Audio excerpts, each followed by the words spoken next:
do together, but in these early days, we are focusing our energy in 4 areas that we believe will lift us all. 1, we are working with credit rating agencies to help improve their understanding of our work and our true risks. They are integral to unlocking capital and pricing. Without progress, ideas like callable capital will remain out of reach. 2, we are expanding collaboration on joint financing. We're establishing a co-financing platform to facilitate coordination across global and regional priorities.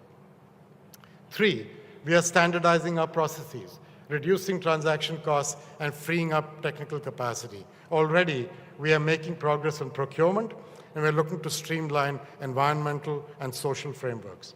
And finally, we are developing a new approach to track climate outcomes based on impact. We plan to share more about that at COP28 in Dubai. Now, this unified approach could greatly benefit the governments we serve, make it much easier for them to access resources from a diverse set of multilateral development banks, focusing lending through a single country platform. But the World Bank and my friends in the other MDBs, we don't have a monopoly on good ideas. We should just steal shamelessly and share seamlessly. And we must do it with, among others, think tanks, the private sector, civil society, frankly, anybody who is willing to move the needle, because we really want to move that needle. There is much we can do together, but this commitment to impact begins with ourselves. The World Bank has launched an ambitious program to quicken our pace, increase our efficiency, and simplify our processes, knowing that when development is delayed, development is denied. By the numbers, 1 year without education reduces a person's future income by 10% annually. Depriving a child of proper nutrition in their first 1,000 days decreases their income by around 17% every year for the rest of their life. Yet at the World Bank, we spend the same amount of time on a difficult project like a 2,000-mile transmission line that traverses conflict zones and critical environments, as we do constructing a small solar grid or new school. Our teams spend months preparing reports that evaluate risk from every angle, 4,880 days of staff time each year just on duplicative internal reviews and clearances. And when a project works that should be expanded, our processes require teams to start from fresh. We tell communities to wait patiently while their children grow, while poverty deepens, while untreated illnesses worsen, and the worn path to clean water is packed harder every step, by step, by step. So currently, a World Bank project takes 27 months on average before a single dollar gets out the door. 27 months.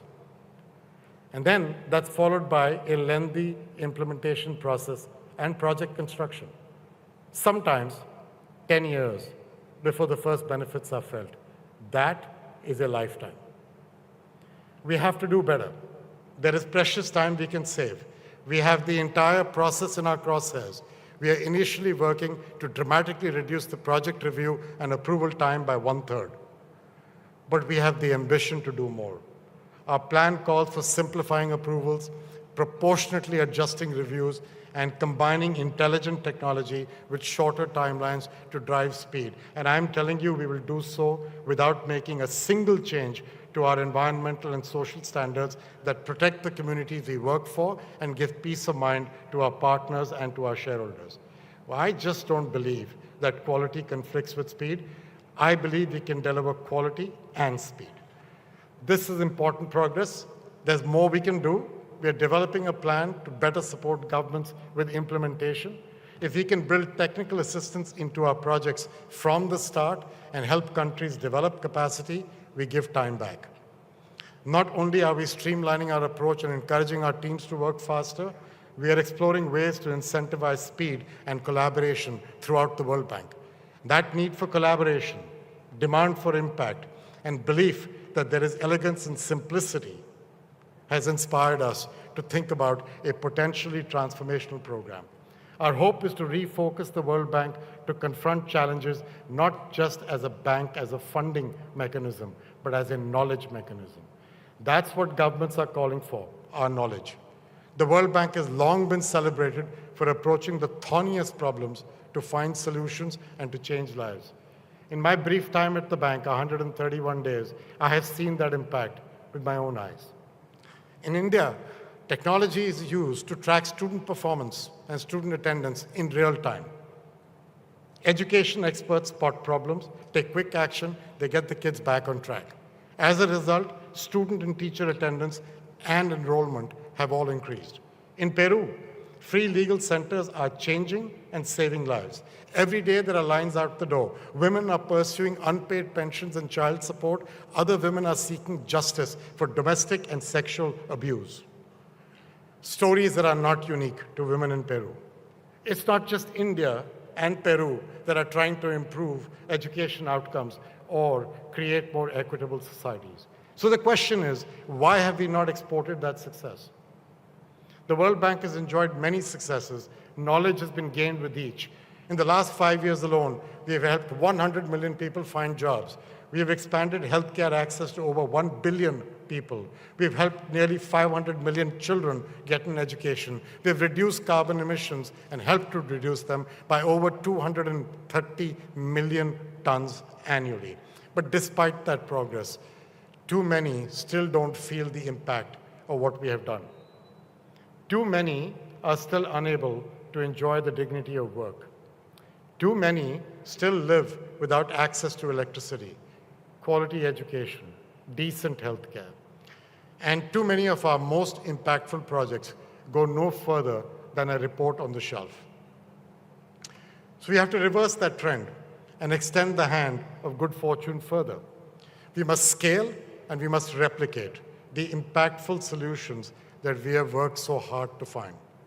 And we will do this in a way that makes the World Bank more approachable, accessible, and understandable. First of all, bring our knowledge to the forefront of our country-driven model and our country partnership frameworks, sitting as partners with governments, working to craft a focused development plan that marries their ambition with our expertise. Second, help to create and cultivate bankable projects and then implement them.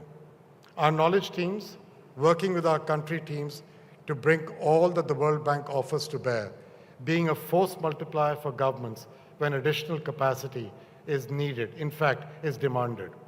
And finally, driving thought leadership that moves the bank, the world, and big ideas forward through our research, our reports, and our engagement.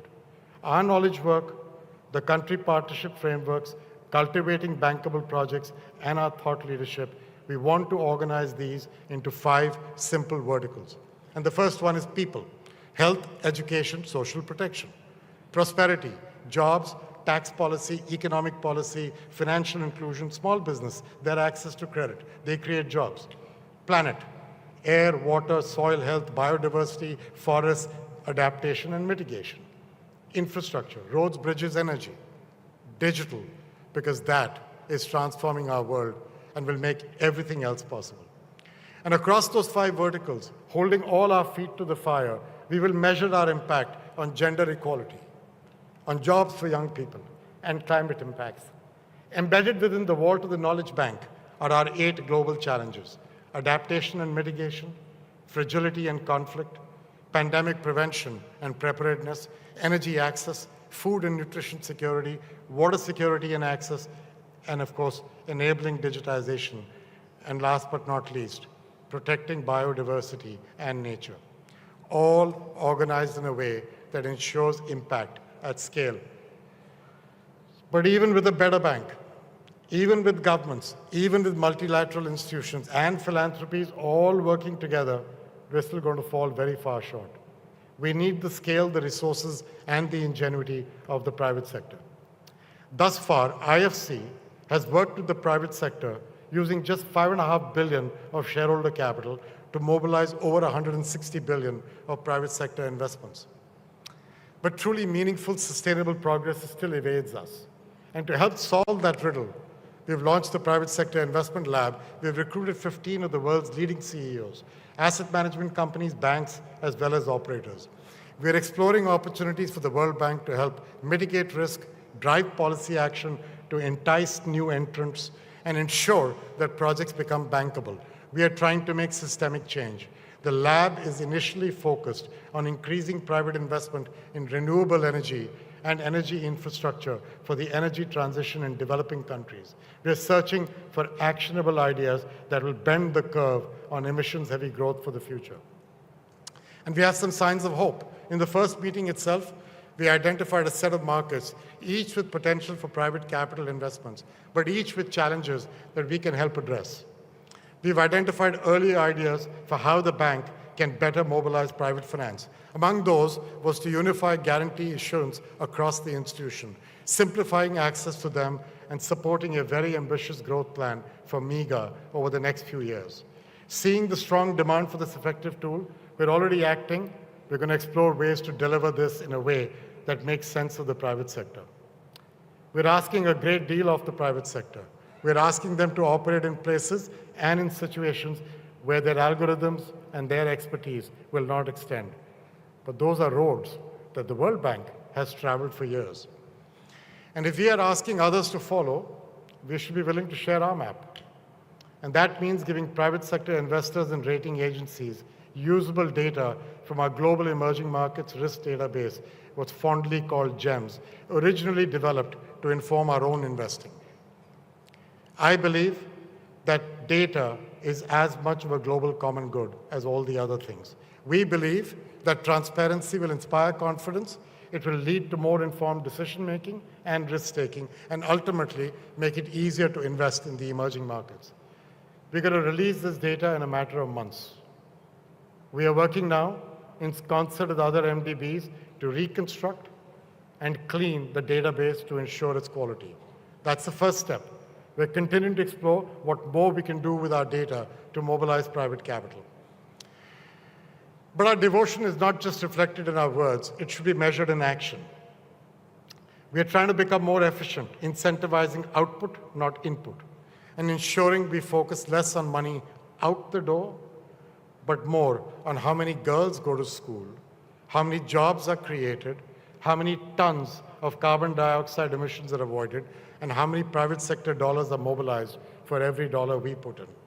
And that is why we are reconstructing our corporate scorecard from the ground up. We are pointing it towards outcomes and evidence, bringing it down from 153 items to around 20. This scorecard will be our yardstick of accountability and a guidepost that our teams can rally around and that we can work toward. But by any measure, the World Bank is better today than it was yesterday. We have a new vision and mission. We are asking all we can from our balance sheet. We are unleashing the potential of our Livable Planet Fund. We want to give IDA the attention and love that it deserves. We are becoming faster and more efficient. We have new ways to respond to crises. We are focusing the Knowledge Bank on scale. We are trying to drive thought leadership. We are collaborating with partners to maximize impact. We are working side by side with the private sector. And though we are making a difference, though we are evolving, this is still wet paint. This is things we have to do. We know where our direction is. Though we are operating with urgency, our work has just begun. The ambition of the evolution roadmap is not the end of our ambition for the World Bank. Though we don't have all the answers now, and those we are working toward will take time, I promise you we have the desire, we have the energy, and we have the focus. There are new frontiers to explore, like moving from small bespoke loans to large standardized investments that can be packaged. Do it right, and we can draw in institutional investors, pension funds, insurance companies, sovereign wealth funds, and put their $70 trillion to work in developing countries. This has been a thing of fantasy for years, but hope is not a strategy. We are in the early days of building such a platform. By doing the hard work now, we will be in a position later for success. Success that could be further multiplied across multilateral development banks to mobilize much greater amounts of private capital than ever before. Don't forget, we're not starting at square one. Every day, millions of people do their best to be part of the solution. There are real examples of action. In Nigeria, shopkeepers are using solar power to keep their shops open and medicines safe late in the evening. In Indonesia, I saw all these myself, by the way. Mangrove rehabilitation efforts are reducing carbon emissions. They are creating sustainable employment for women. They protect communities from floods. In Vietnam, rice farmers are embracing new techniques that slash methane emissions while increasing incomes. We do not suffer from a shortage of solutions. We're just paralyzed by a persistent lack of courage to pursue them. The good news is that we have solutions like these within reach and resources at our disposal to scale them. For example, we can start by spending better. Every year, $1.25 trillion are spent on subsidies for fossil fuels, for agriculture and fisheries. Some of these are very important, they're very needed, but in other cases, we can all do better. The economic costs of fertilizer runoff, unnecessary air pollution, and overfishing is $6 trillion more every single year. By repurposing some of this money, to incentivize sustainable practices, we can protect air, water, and forests while continuing to support those most in need. We know this can work. Europe worked for years to repurpose subsidies that once encouraged excessive fertilizer use. Now, the same amount of money goes to the same farmer to reduce fertilizer use, leading to a climate-positive impact. Not all solutions are years away. We are in the final stages of a 20-year effort to build sound, transparent, voluntary carbon markets. This effort learns from the past to protect against greenwashing and ensure the integrity of emission reduction credits. And that assurance is a crucial piece of a complex puzzle. Validation is the backbone of healthy markets.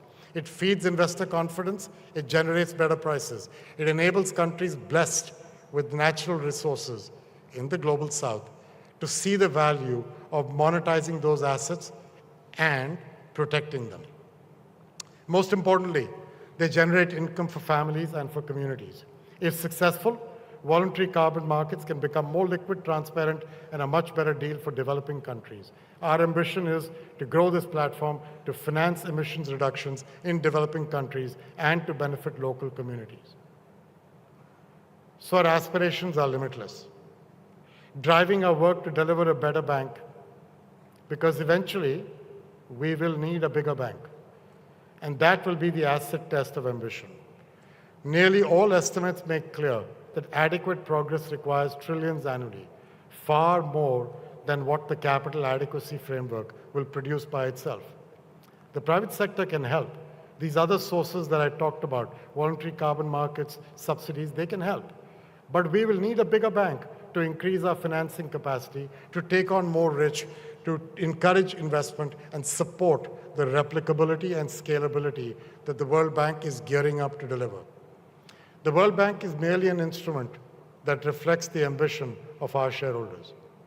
The progress we aspire to achieve requires our resources and capital to be commensurate with our vision and the demands upon us.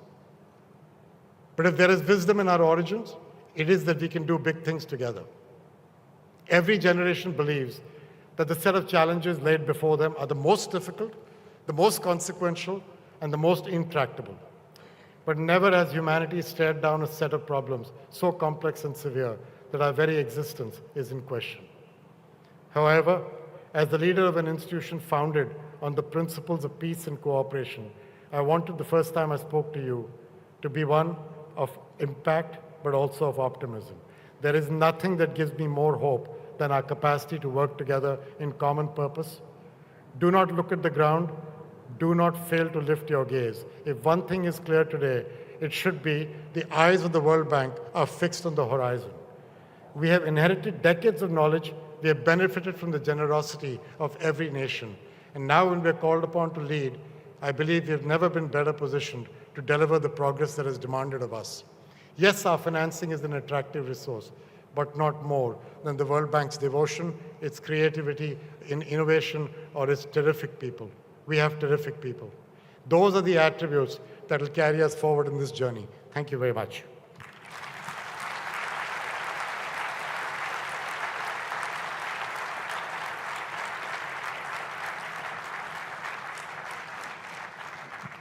Thank you. At this time, I would like to call on the Managing Director of the International Monetary Fund to address the governors.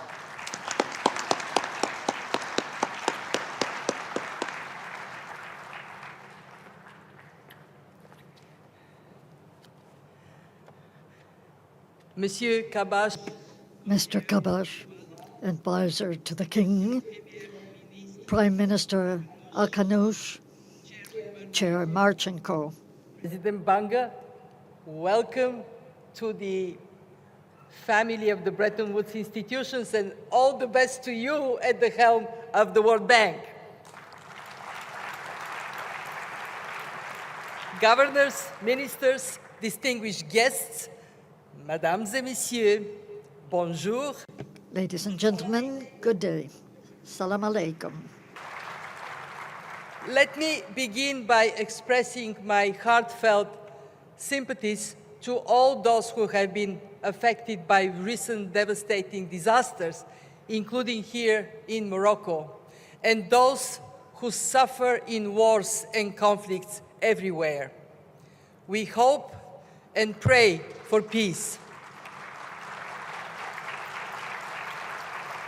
I would like to pay tribute to our host, His Majesty King Mohammed VI, the government and the people of the Kingdom of Morocco.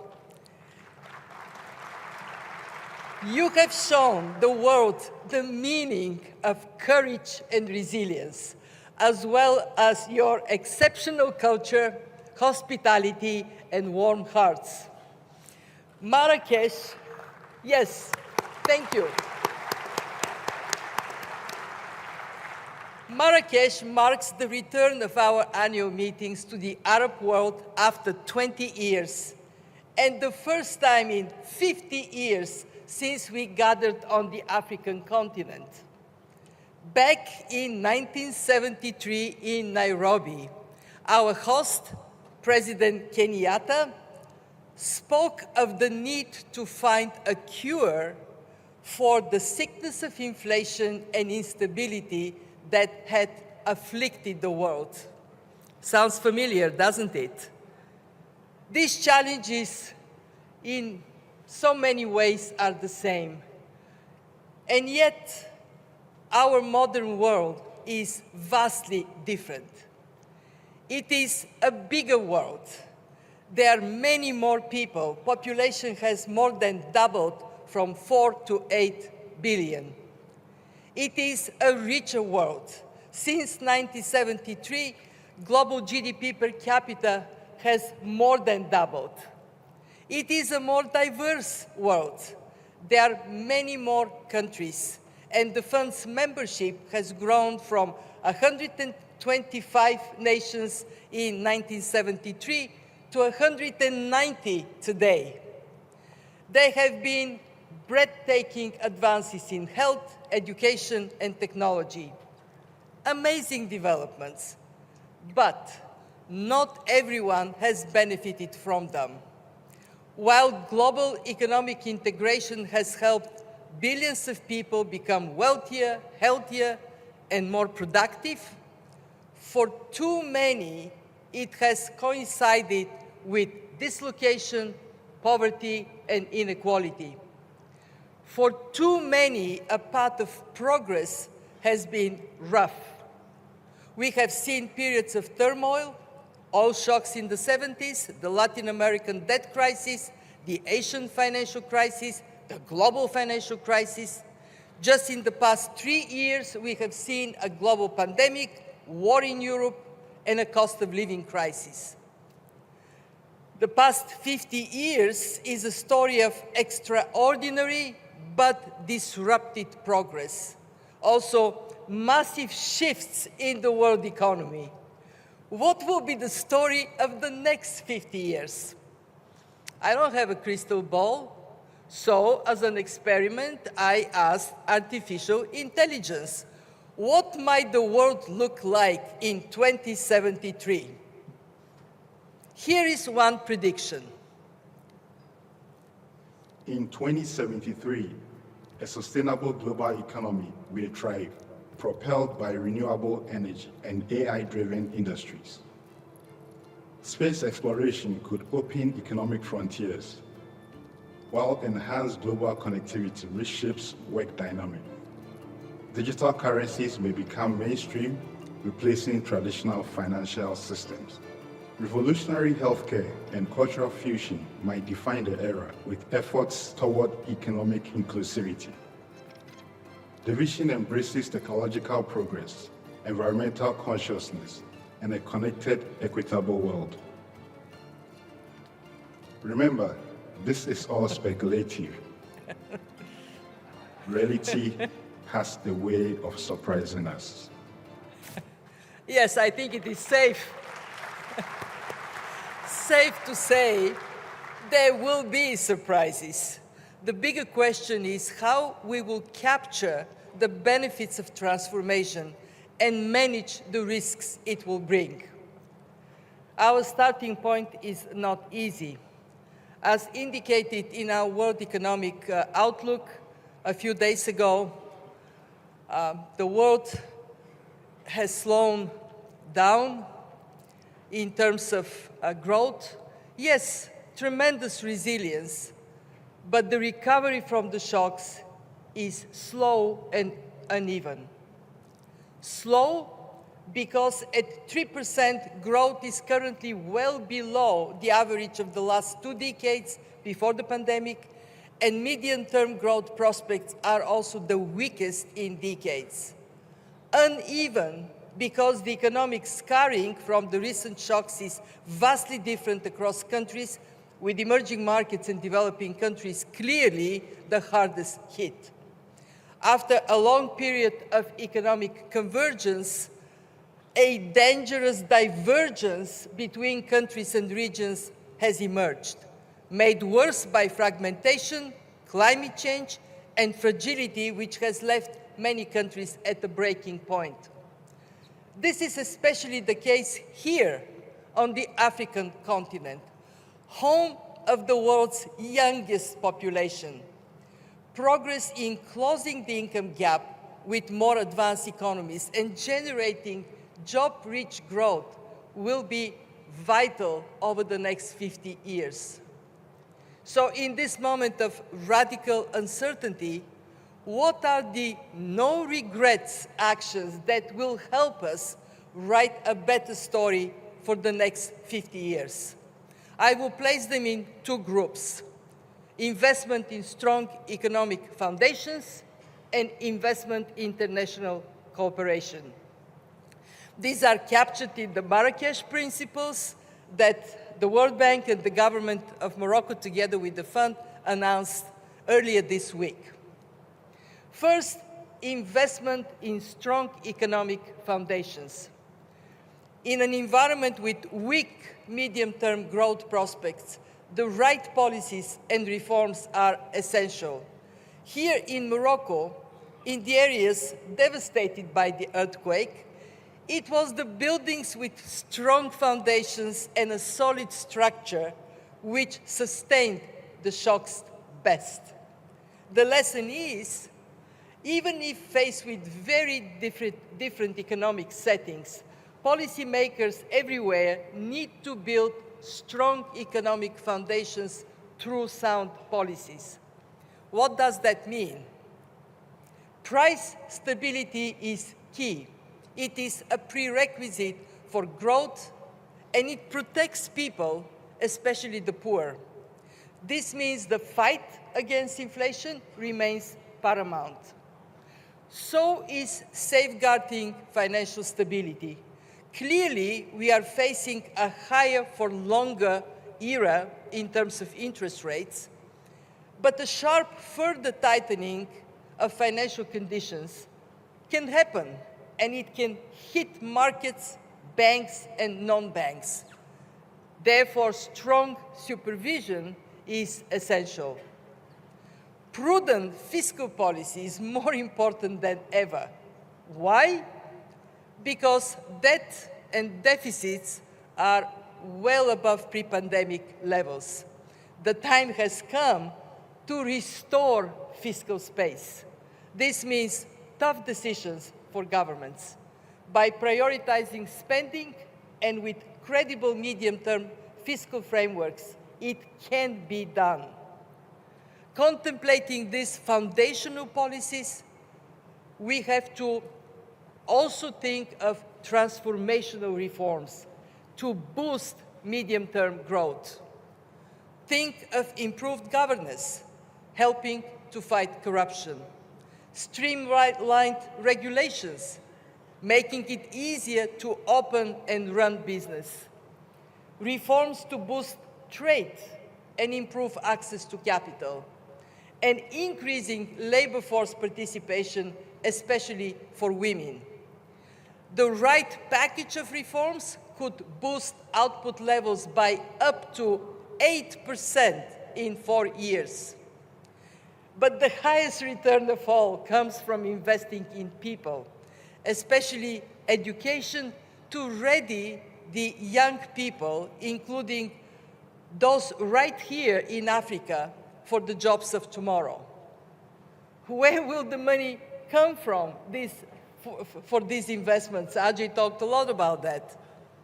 If I had a magic wand, I would move capital from the wealthy world where population is aging to the developing world, the world of the young. But I don't. The good news is that domestic resource mobilization holds huge potential. Our research shows that tax reforms could add up to 5% of GDP in revenue for emerging markets and up to 9% for low-income countries. The fund is, and working with the bank, is prioritizing work in this area. And external financing, of course, remains critical. The advanced economies have a shared responsibility as well as shared interest in supporting the emerging markets and developing countries. This brings me to my second overarching priority, investment in global cooperation. A story of inclusive and sustainable growth for the next 50 years is only possible if we work together, again, in the spirit of the Marrakesh Principles. Climate and trade are obvious examples. Let me highlight two other major areas for global cooperation where the IMF is already playing an active role, again, working with the bank. First, debt. More than half of low-income countries remain in or at high risk of debt distress. About a fifth of emerging economies face default-like spreads. Yes, the common framework is starting to deliver on debt restructuring, but it is slow. We need to speed up. And the more recent Global Sovereign Debt Roundtable, established by the Indian G20 presidency, the IMF and the World Bank, is bringing all relevant creditors and debtors together. It is showing results and promise for the future. Second, the global financial safety net, the lifeline for so many countries in their time of need. At the center stays the IMF. Our role is to insure the uninsured. And it has been prominent in the past 3 years. What have we done? Since the outset of the pandemic, we have provided about $1 trillion in liquidity and reserves. This came via the $650 billion SDR allocation and $320 billion in lending to 96 countries since the pandemic. So how did we do this? First, we advanced our programs, activated our programs to provide debt relief to all these countries you see on the map. Then we mobilized in record time emergency financing during the pandemic. All those countries benefited. But the shocks kept coming, and our members turned to us for full-fledged programs. All these countries have programs with the fund. We tailored our support to stronger members through precautionary credit lines. And these are the countries, including Morocco, the first and only on the African continent eligible for this instrument. And we also launched our newest instrument, the Resilience and Sustainability Trust that Chairman Marchenko mentioned. For the first time in fund's history, we provide long-term affordable resources to vulnerable low and middle-income countries. These are the first countries, 11 of them, 6 on the continent of Africa, and we have a queue of about 40. The interest is very strong. And in addition, we work with our economically stronger members to channel a significant share of their SDRs to more vulnerable members. This has so far generated around $100 billion in new financing through our trust funds, the Poverty Reduction and Growth Trust and the RST. So the fund has responded to recent shocks in an agile and unprecedented way. But with countries likely to face larger and more complex future crises, to continue to play our role at the center of the global financial safety net, we need to urgently be strengthened on 2 fronts. First, by boosting our permanent quota resources, which will bolster our capacity to support our members. Second, by replenishing the subsidies and enable the PRGT, the Poverty Reduction and Growth Trust, to provide zero interest rate loans to our poorest members. And at the same time, we must continue to work towards adapting our governance structure to better represent you, our membership, as changes in the economy, in the global economy take place. We now have a possibility to add a 3rd chair for Africa from 2 to 3 on our executive board, and it is a welcoming step. And I heard Mr. Kabash talking about more representation for Africa. I'm very hopeful. Tomorrow we have our meeting, IMFC meeting. I'm very hopeful for support for these very important developments. We, the IMF, have strength that is fundamentally based on your trust, on the trust of our 190 members. How do we gain your trust? With the work of the magnificent staff of the fund. I'm asking staff of the fund to stand up. They work tirelessly, day and night, in the office and at home, to repay this trust. I could not be more proud of them. My deepest appreciation to my colleagues in the senior management team. Everybody sits, only senior management stands. Okay, senior management, a round of applause for them. And to our executive board members are somewhere in the room. I don't want to embarrass them because they may be running with delegations to meetings. Not going to ask you to stand up. We draw tremendous strength from our partnership with our sister institution, the World Bank. And I want to thank Ajay and the staff of the bank for it. Thank you.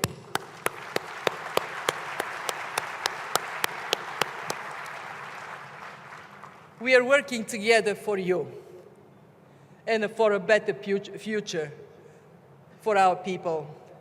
I want to conclude by quoting some lines from a Malhoun poem, which I saw during my visit to the Museum of Jamal Fina Square. Go and contemplate the wall of Marrakesh the Red. Your heart will find peace. There is then no closed door to which you will not find the key.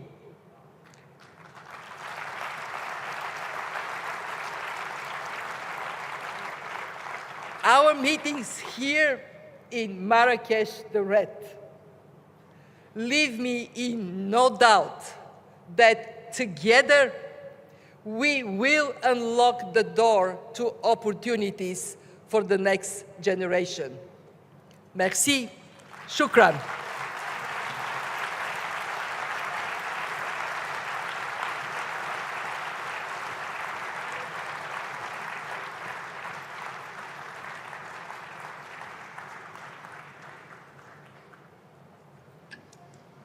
Thank you.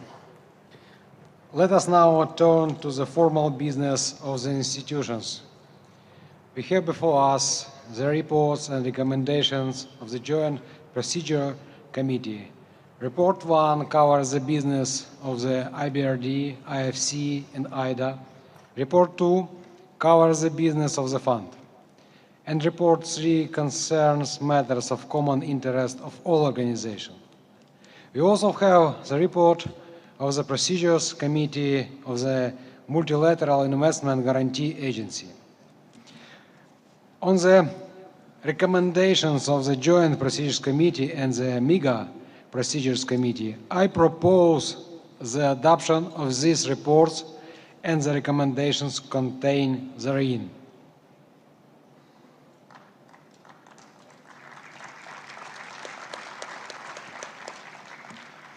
As there is no objection, the reports and recommendations are adopted.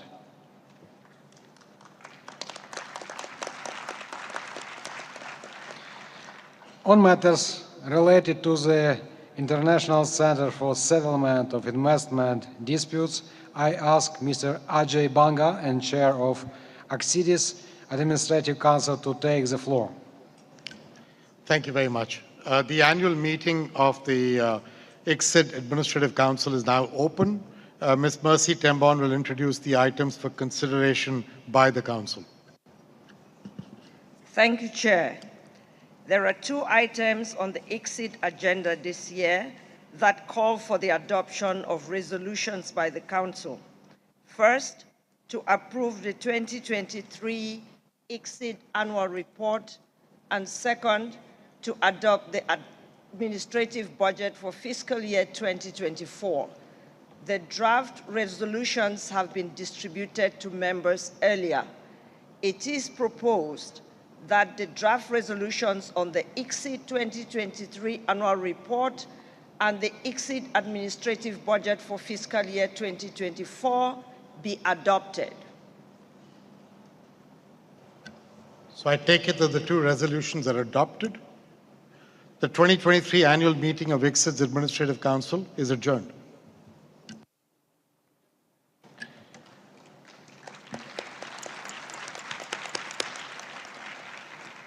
I thank Mr. Banga. I would like to take this opportunity to thank the governors of the World Bank and the Fund for the honor to have served as a chair of this joint session. And I thank you for your support and cooperation. Allow me also to express my deep appreciation to Mr. Banga and Mrs. Georgieva for their leadership of our 2 institutions. I also appreciate the commitment of the staff of World Bank and the Fund for carrying out the vital work of this institution. I would like to thank Ms. Timblon and Mr. Ogawa, as well as the staff of the Secretariat of both institutions, for the successful organization of the meetings. I would also like to thank the 2 vice chairs, the governors for Singapore and the South Africa. I wish to congratulate the governor for the Maldives, who has been selected to chair for the coming year. I wish all the governors and delegates a fruitful and productive meetings over the next few days and safe journey home after the completion of your work. I look forward to seeing you next year in Washington, D.C. I will now ask you to please stand and allow our guest of honor to leave the hall first before you start exiting.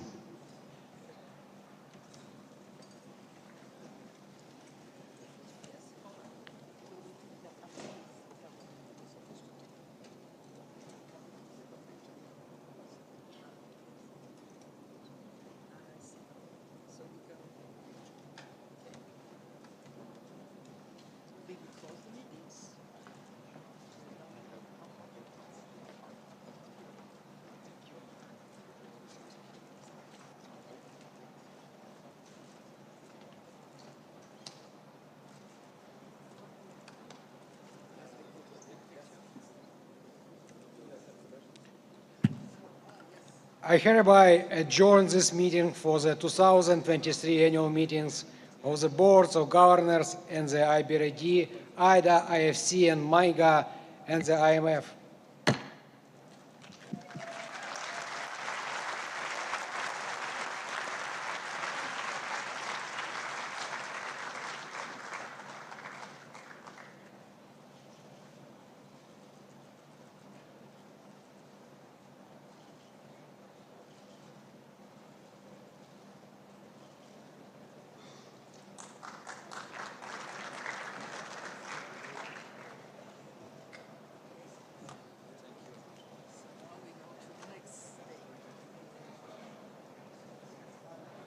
Finally,